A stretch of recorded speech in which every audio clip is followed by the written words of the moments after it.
Good morning. Happy November, Friday the 13th. And welcome to Psyfeld, where we will discuss the episode The Red Dot. Quick shout out, just in case I don't remember later. This date, November 13th, is when an infamous character created by Neil Simon was separated from his wife, resulting in his having moved into the apartment with his high school friend.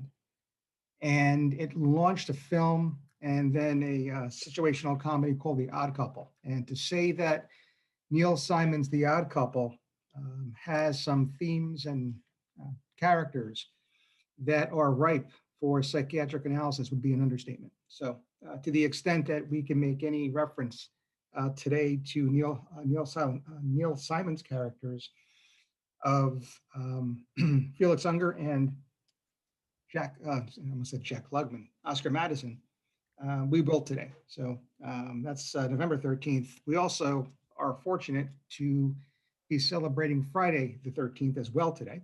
So I'm sure we will discuss the slasher film at some point today as well as tonight.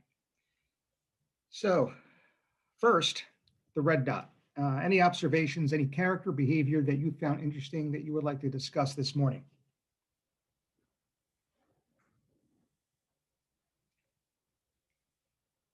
I was stuck with Mary. What did you say?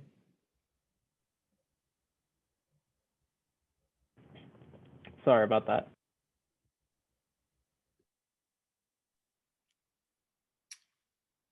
Anyone, where would you like to start?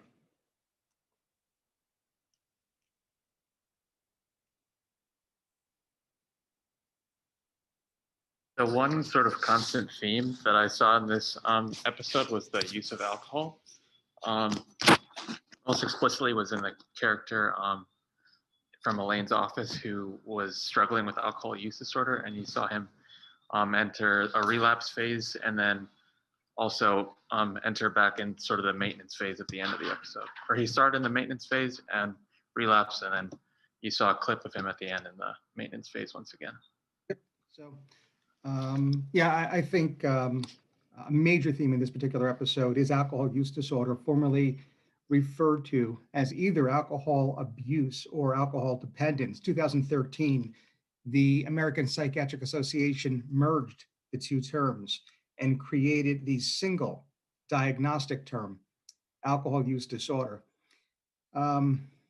Definition-wise, the individual only requires two criteria from a fairly extensive list, and it is more or less the combined criteria of what clinicians previously labeled use and dependence. So unsuccessful efforts to cut down, ongoing use despite knowledge of consequences, interpersonal impairment, all the things that we think of when we think of any substance use disorder now.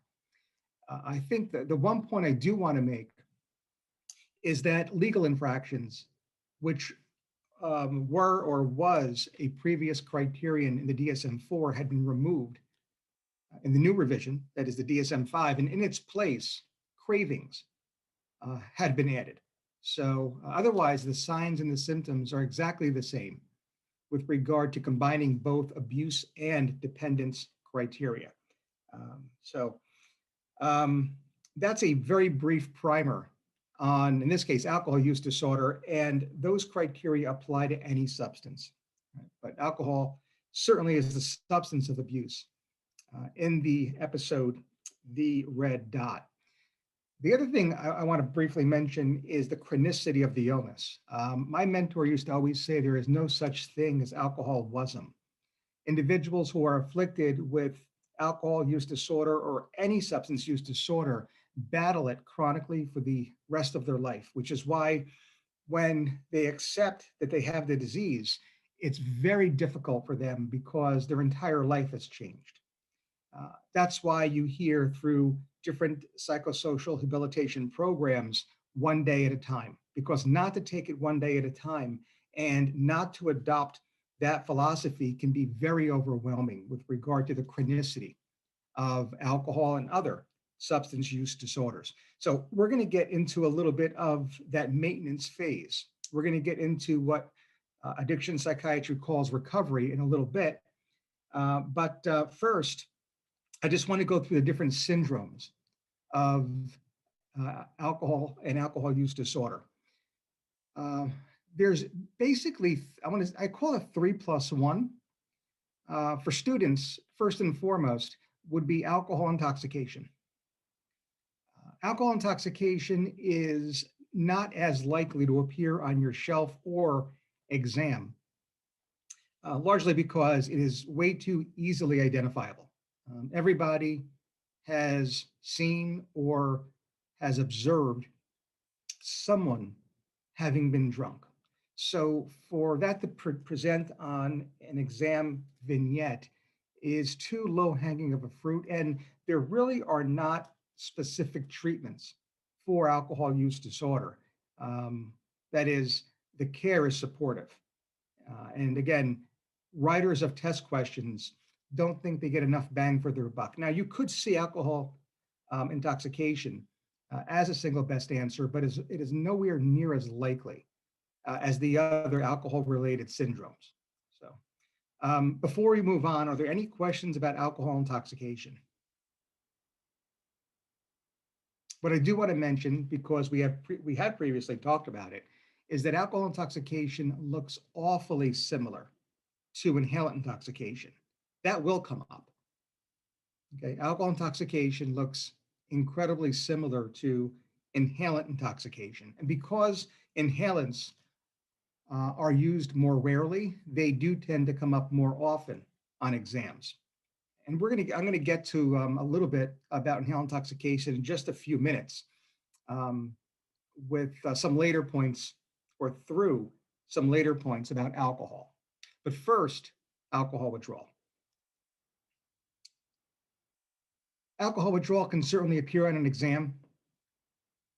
What I want you to know is with regard to alcohol withdrawal, there's the GI upset, there's the headache, there's the autonomic instability. Again, I don't think many students are going to miss alcohol withdrawal on their exam. Yet, clinicians can miss alcohol withdrawal in the hospital. One reason why is because the more complicated forms, that is, the more severe withdrawal states, usually present around hospital day number 3. And clinically, they can present at hospital day number 3 in someone who reported that they are without any alcohol use and that their past medical history is without alcohol use disorder. And now there are the onset of signs and symptoms with a lowered clinical index of suspicion that could catch the clinician by surprise. Your case vignette in such an instance where there are new onset symptoms, pathognomonic hospital day number 3, will also be absent information of a prior history of alcohol use disorder. The board will want you to identify that the constellation of symptoms, in fact, supports the very diagnosis. And because hospital day number 3 usually has the onset of severe symptoms, beyond the general criteria, there are more specific criteria that the student must look for. Number 1 are seizures. Anybody have a guess as to why seizures are part of a complicated alcohol withdrawal? Alcohol is a depressant, and I believe it's GABA receptors, and it causes a tolerance to be built, and then when this depressant isn't there, there's an overstimulation. Part of it. And that causes something with chloride channels. Mm-hmm. Mm-hmm. Yeah. What else does alcohol do in the central nervous system? What else does it deplete? Is it magnesium? Yep. Individuals in the hypomagnesiemic state have their seizure threshold lowered. Very important to aggressively replace magnesium in such cases. We've talked about this before on rounds. The lower limit of normal is 1.8. Aggressively, we should always maintain an individual who is in alcohol withdrawal above 2. Unless they are complicated by end-stage renal disease, and we are otherwise worried about hypermagnesemia, aggressively above 2. The other forms of complicated or severe withdrawal hallmark perceptual disturbances. Clinical terms that would describe such syndromes include, beyond alcohol withdrawal itself, alcoholic hallucinosis and alcohol withdrawal delirium. Again, in both cases, the individual is in alcohol withdrawal, but the perceptual disturbances allow for a renaming of the syndrome. Clinically, we don't say alcohol withdrawal with alcoholic hallucinosis. We just say alcoholic hallucinosis. And similarly, we just say alcohol withdrawal delirium. Since both of these complicated withdrawal states are defined through perceptual disturbances, you will need to know how to differentiate one from the other. It's very unlikely that you will see alcoholic hallucinosis appear in your answer set without alcohol withdrawal delirium. So you are called to the emergency department, and an individual has been identified as being in alcohol withdrawal. During your interview, they tell you that they believe there are spiders that are coming out of the wall. How do you differentiate alcoholic hallucinosis from alcohol withdrawal delirium in your patient? I think it has to do with timing, because delirium doesn't start until 48 to 72 hours later, and hallucinations start, I think, at 12 hours.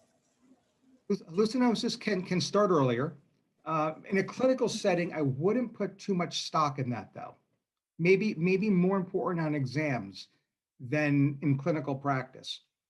But there's something much more important that will allow the clinician to differentiate one complicated withdrawal state from the other. Is it the vital signs that you need to look at? No, vital signs are really not going to be helpful here. Is it the fact that alcoholic hallucinosis tends to be visual? Alcohol withdrawal delirium can have visual hallucinations as well. Okay. Right? And even tactile, right? When we see, pardon the pun, hallucinations that are beyond visual, we always think the word we use is organic, right? The effects of a substance and or an underlying general medical condition. Right? So both withdrawal states would be considered organic etiologies. In this case, the direct effects of a substance, in this case, the direct effects of alcohol. So the answer really lies in the definition of delirium. So let's just briefly tangent here. What is the definition of delirium? The DSM really has 3, maybe 4, depending on how you look at the criteria. Parts of the definition of delirium of any cause, including alcohol withdrawal delirium, and they all begin with the letter C. So what are the 3 or 4 C's defining delirium? Is one cognition, waxing and wakening cognition? Perfect. One is cognition. The individual must demonstrate 2 deficits in cognition, one of which has to be concentration and memory. Excuse me, I'm sorry, concentration and attention. Right? So the way you stated that cognition is from the perspective of there being 3 criteria.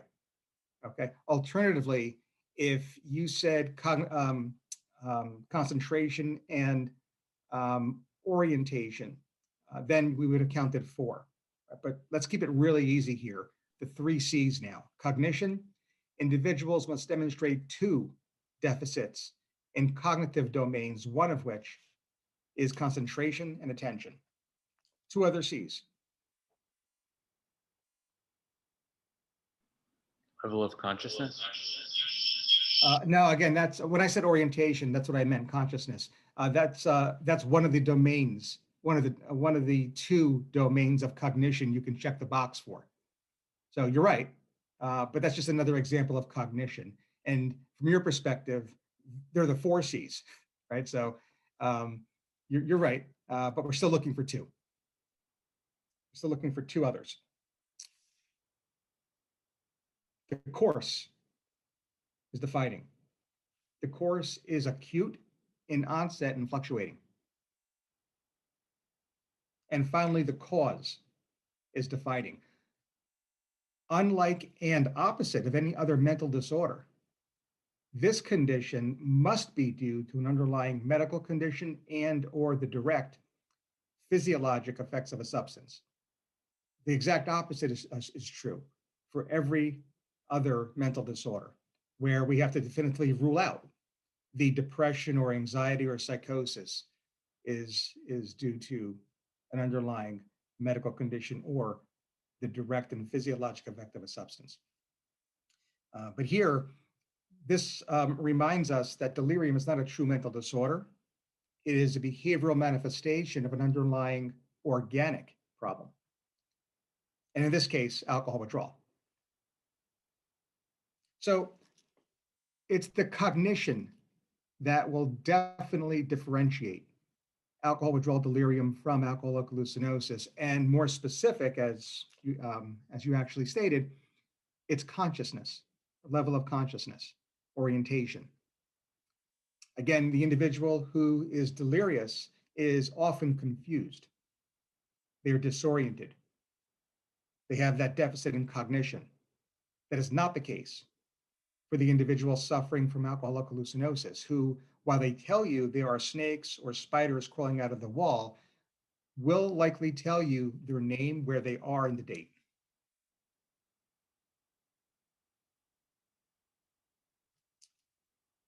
We're going to get into the treatments of alcohol withdrawal during rounds today, maybe even our noon lectures. So I'm going to skip that this morning for the purposes of time. And get to number 3. Remember, we said there's like 3.5 teaching points pertaining to alcohol. Number 3 would be the alcohol-induced mental disorders, right? Any substance-induced mental disorder gets at that very requirement for any clinician who is assessing any mental disorder, depression, anxiety, psychosis. From that perspective, when the individual presents with a chief complaint of dysphoria, we always have to think that it's due to the direct and physiologic effect of a substance and GMC until proven otherwise. Well, similarly, when you're dealing with someone where you know the individual has established alcohol use disorder, we have to then monitor for any alcohol-induced mental disorder. So it's a little bit of a different perspective. It's the exact opposite perspective. We know they have a substance use disorder, and in this case, the red dot, it's alcohol. And now we have to make sure we screen for dysphoria, anxiety, psychosis, etc. This morning, I'm not going to go through every single mental disorder that can be induced by alcohol, but again, I want the clinician to keep that in the back of their minds. Alcohol can induce mental disorders through both their acute intoxication state as well as their withdrawal phase. The treatment of the mental disorder in these cases must start with the cessation of and recovery from alcohol. You take away the noxious stimulus and the mood should improve. The anxiety should improve.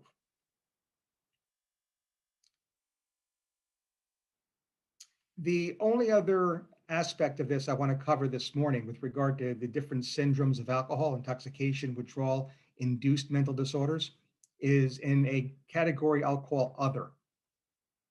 That it's the grab bag category. I'm going to introduce one example now, and I'm going to tease with another example later today and provide really the answer tonight, about 12 hours from now, from Camp Crystal Lake, given that it's Friday the 13th. And I believe the actual slasher film set in Blairstown, New Jersey, is about that other aspect of alcohol use or alcohol use disorder. So a little bit of a teaser today. The answer will be given tonight.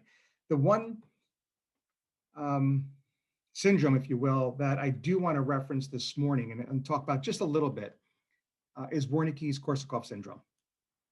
Right? It's not truly intoxication or withdrawal, and it's really not an induced mental disorder. So it's in a quote unquote other category. And the reason why I want to bring this up is to remind the group that it is a neurological syndrome, largely irreversible. And the neurological signs are such that they readily differentiate from inhalant intoxication. In inhalant intoxication, the individual can actually have or demonstrate neurological and neuromuscular sequelae. Neurological or neuromuscular signs and symptoms do not occur during alcohol intoxication. They occur decades later through alcohol's lowering of thiamine levels, its direct effect on thiamine. So it's a hypothymic state induced by alcohol after years of chronic use, resulting in the neurological deficits that define the Wernicke's-Korsakoff syndrome. That is different with regard to timing and onset when you compare to inhaled intoxication, where neurological signs are listed in the DSM criteria for intoxication. So I wanted to make sure we reviewed that. Wernicke's-Korsakoff. Wernicke's encephalopathy, otherwise known as Wernicke's delirium, is defined through a triad. What is that triad?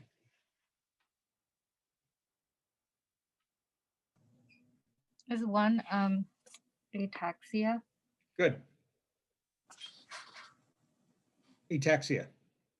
Also ophthalmoplegia. Ophthalmoplegia. Good. By the way, if you're ever asked, what cranial nerve is most likely to be affected in Wernicke's encephalopathy? Cranial nerve 6. The abducens is the longest, therefore it's the most susceptible to toxic metabolic injury. One more to complete the triad. Remember, Wernicke's delirium, So like as in delirium.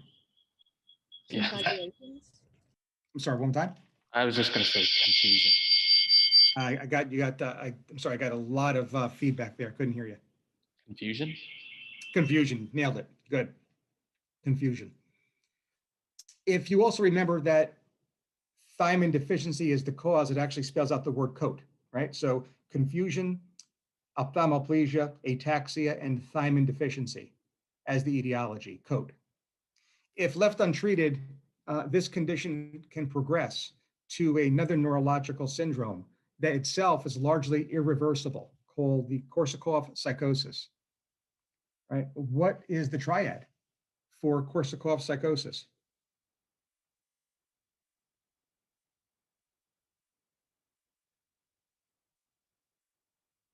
Number one would be amnesia. Largely due to amnesia, individuals can confabulate. They can fill in with false memories. And the final is the Korsakoff psychosis. The amnesia can be both retrograde and anterograde. And if you remember that, the acronym is RAC. So retrograde amnesia, anterograde amnesia, confabulation, Korsakoff psychosis. So the Wernicke's-Korsakoff syndrome may be remembered by the acronym COTRAC.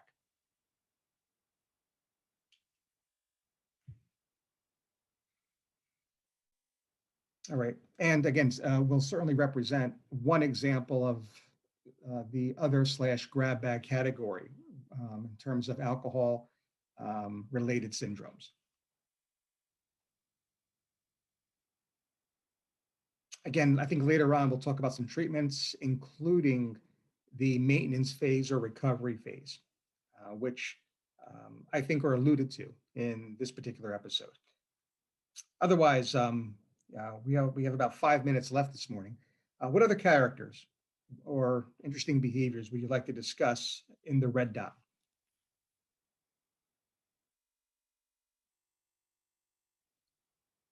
I guess there was George who wanted to buy Elaine a cashmere sweater, even though it had this red dot, because that made it extremely, like it gave a huge discount.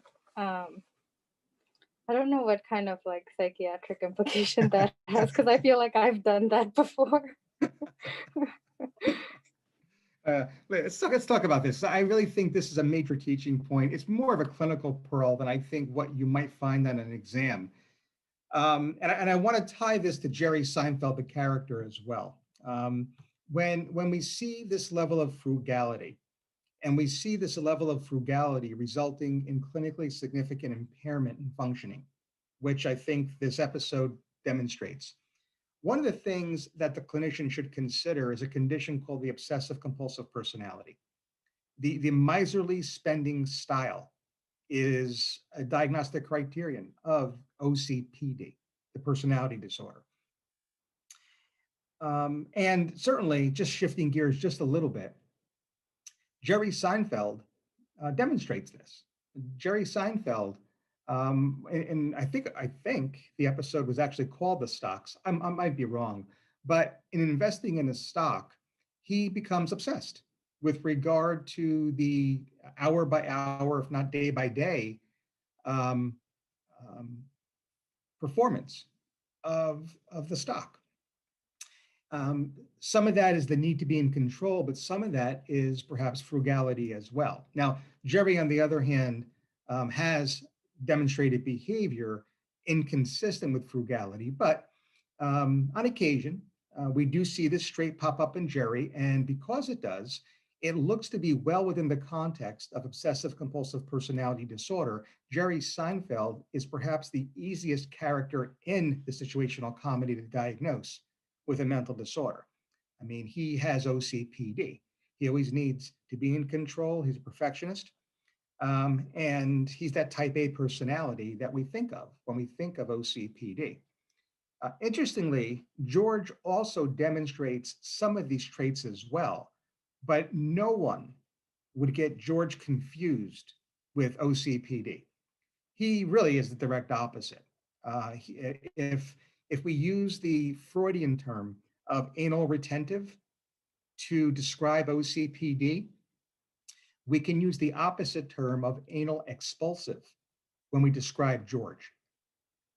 And there are episodes in which, especially when he's eating, he is anything but a perfectionist.